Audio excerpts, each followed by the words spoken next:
terminer donc ce fameux temps de plénière, nous sommes très honorés d'accueillir la célèbre violoncelliste Claire Hopper, une grande dame qui a mis son art au service du prendre soin.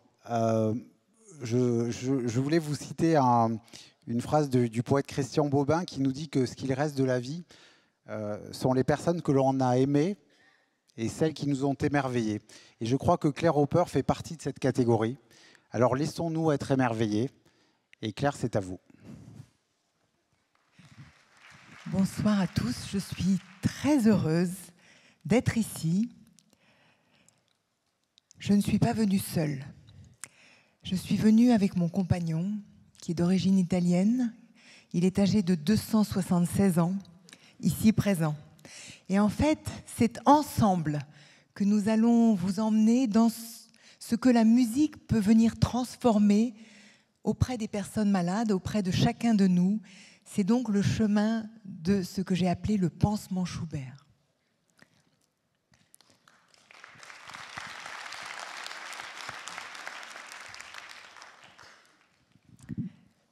Le violoncelle est l'instrument le plus proche de la voix humaine. C'est ce que me disent tous les patients que je rencontre. Le violoncelle parle à nos émotions. Et cette musique dont je vais vous parler, c'est la musique qui sort des salles de concert et qui va franchir les portes des lieux de soins. Et toute mon expérience de ces 25 dernières années, c'est la musique vivante qui va aller à la rencontre des grands autistes, des personnes atteintes de la maladie d'Alzheimer et autres démences, des personnes douloureuses et des patients en fin de vie. Quand j'avais 14 ans, j'ai donné mon premier concert. Et à l'issue du concert, une femme est venue me voir. Elle portait un turban sur la tête. Elle était de toute évidence malade. Et elle m'a dit une phrase qui, jusqu'à ce jour, continue de résonner en moi. Elle m'a dit « Si vous aviez été médecin, vous m'auriez guéri. » Alors bien sûr, je ne l'aurais pas guéri, parce que mon violoncelle ne guérit aucune pathologie grave et terminale.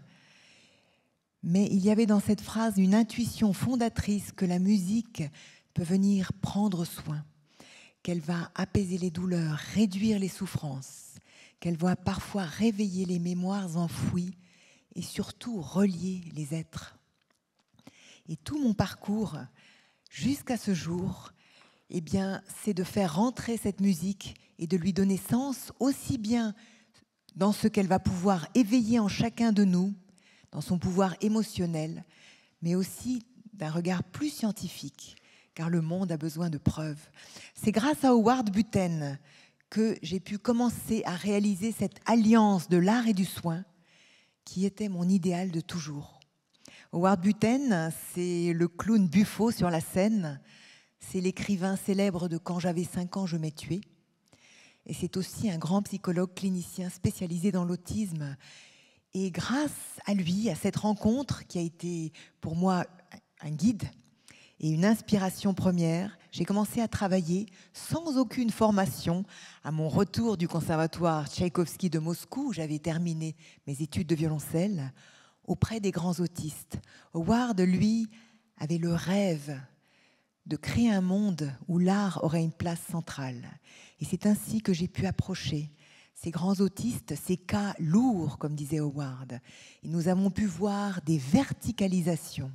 Certains autistes qui ne regardaient pas dans les yeux, à l'écoute des suites de Bach, ont plongé les yeux dans les yeux. Et d'autres encore ont calmé leur crise d'agressivité. Et tous ceux qui étaient sensibles à la musique ont été pour un temps transformés. La musique a ouvert des chemins de communication et des brèches. Ce n'est pas original. La musique apaise les douleurs depuis le début de notre humanité.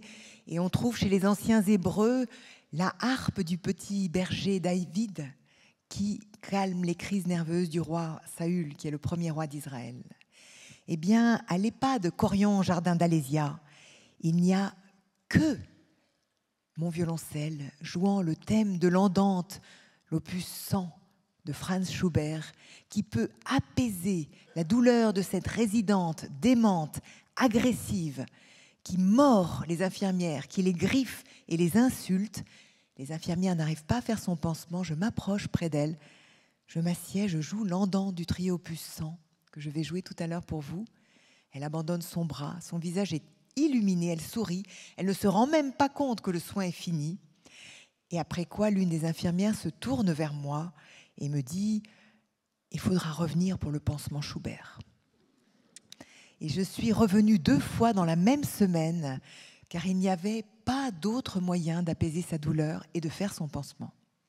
Et par la suite, je suis revenue des centaines et des centaines de fois, car à l'unité de soins palliatifs de l'hôpital Sainte-Périne à Paris, nous avons, avec le docteur Jean-Marie Gomas et son équipe soignante, mis en place une étude clinique, la bien nommée étude Pansement Schubert, qui a voulu observer l'impact de la musique vivante et de la violoncelliste soignante au cours d'un soin douloureux. Et nous avons ainsi analysé 112 soins avant, pendant et après, avec des paramètres cliniques précis, pendant 5 ans. Et voici notre premier pansement Schubert. Le patient s'était débattu et je suis arrivée, j'ai commencé par Schubert, mais je ne joue pas que du Schubert. Je joue la musique classique, mais aussi la musique romantique, le jazz, le folk, le pop, le rock, parfois même du métal. Et on ne me l'avait pas du tout appris ça à Moscou, je dois dire. Notre premier pansement Schubert, le patient n'avait pas été piquable.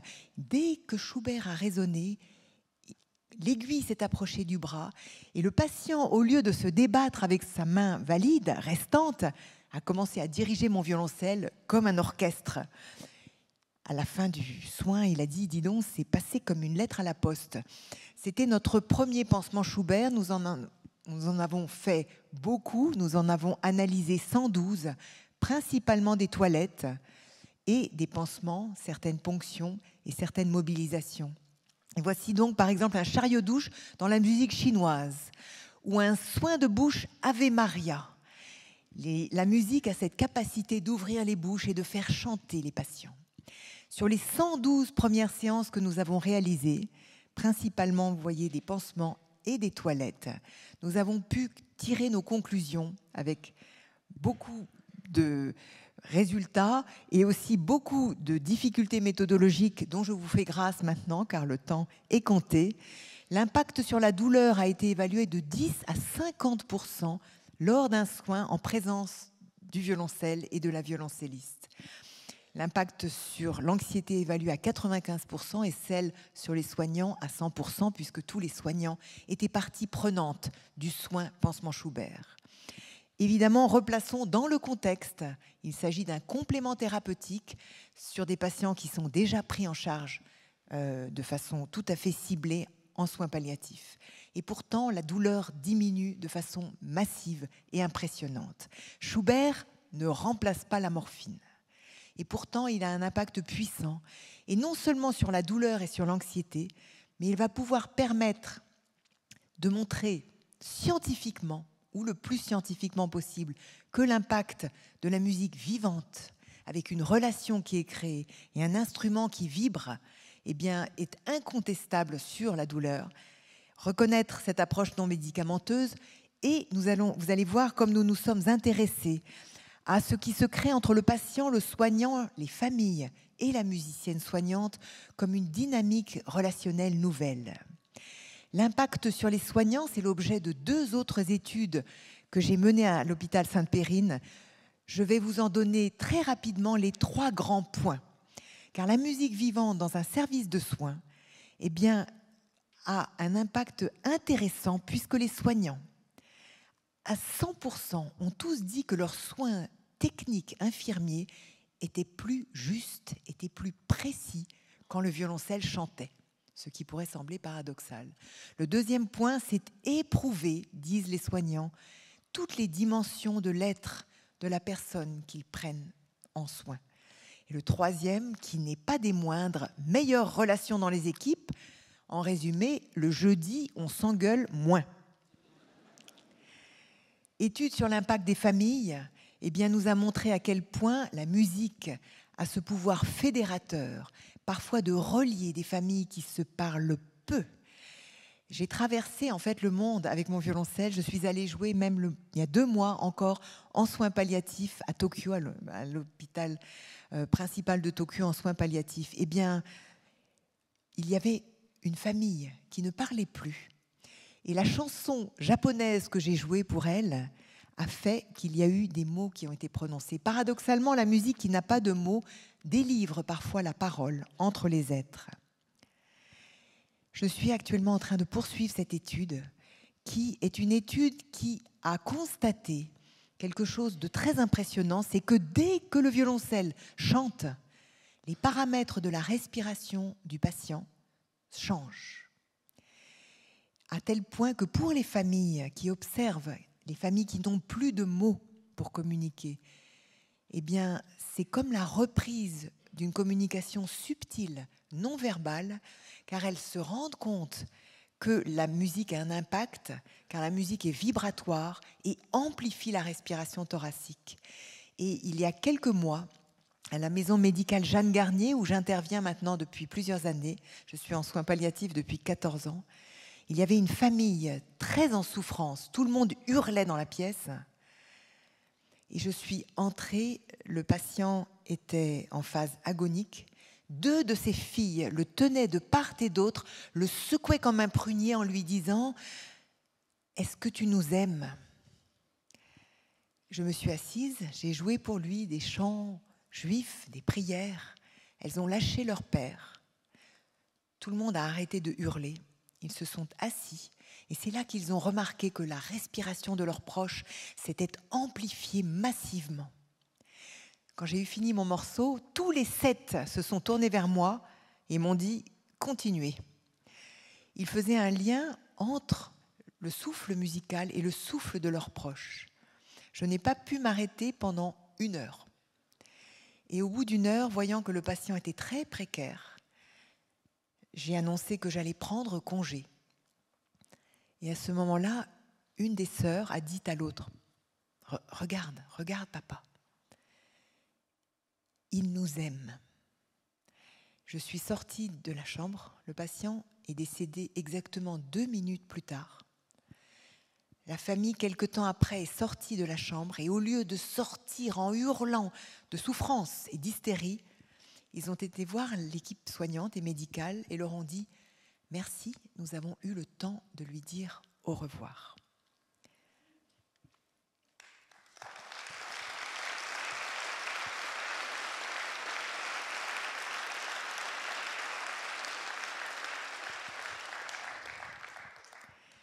Donc beaucoup d'études ont été faites pour prouver, ouvrir les facultés de médecine, ouvrir les décideurs à cette évidence que la musique vivante est un facteur important du prendre soin. Et à présent, je vais vous emmener avec moi à travers les paroles des patients. J'ai fait une étude clinique en 2013 avec le professeur Donatien Mallet, qui est un professeur à la fois de philosophie et de soins palliatifs, sur les paroles des patients. Que disent les patients et leurs proches quand le violoncelle résonne?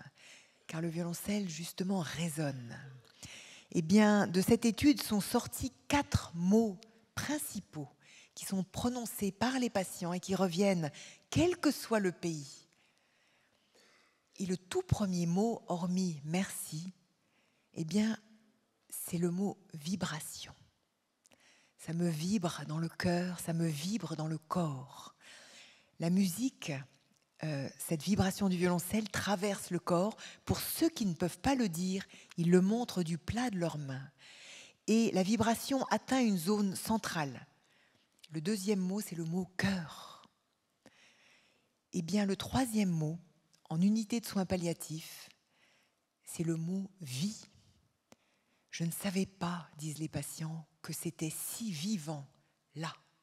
Éprouver la vie qui reste comme quelque chose d'unique, eh bien la musique parfois peut aider à rejoindre cette part intacte de la personne, même si les états de vigilance sont réduits, même si les troubles cognitifs sont importants, même si la pathologie est très avancée.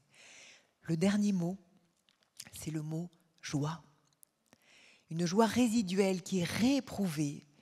Et je peux dire que c'est une joie qui est transmissible, qui est réciproque, car les larmes sont presque toujours présentes, mais elles sont qualifiées de consolantes, de nettoyantes et de purifiantes.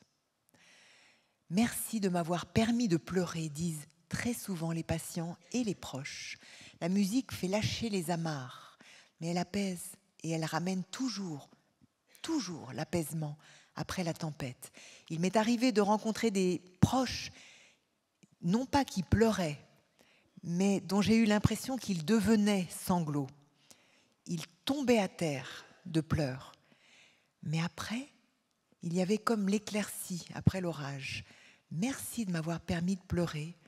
J'ai compris que mon épouse était malade, elle était dans le coma depuis 5 jours. Je l'ai autorisée à partir.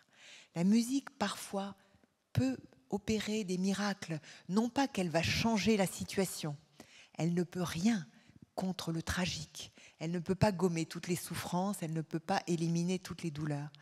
Et pourtant, quand elle résonne, quand elle crée ce lien avec les soignants, avec les patients, avec les aidants, eh bien, il y a un allègement du fardeau qui est ressenti. Et on a l'impression que c'est comme une auberge, comme un port abrité dans l'épreuve, même si ce n'est pas la réponse absolue, il y a un peu plus de lumière. Et pour reprendre Christian Bobin, merveilleux poète, qui nous disait que ce qu'il reste, c'est ceux qu'on a aimés et ceux dont on s'est émerveillé, eh bien je vous emmène avec moi, à travers les paroles des patients, je vais vous jouer des extraits courts des musiques qui ont suscité ces paroles. Et on va traverser tout ce que l'humanité contient d'émotions, car la musique est polymorphe. Elle peut s'adapter à chacun dans la complexité radicale du vécu, de la maladie et de l'approche de la mort. Merci.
Thank you.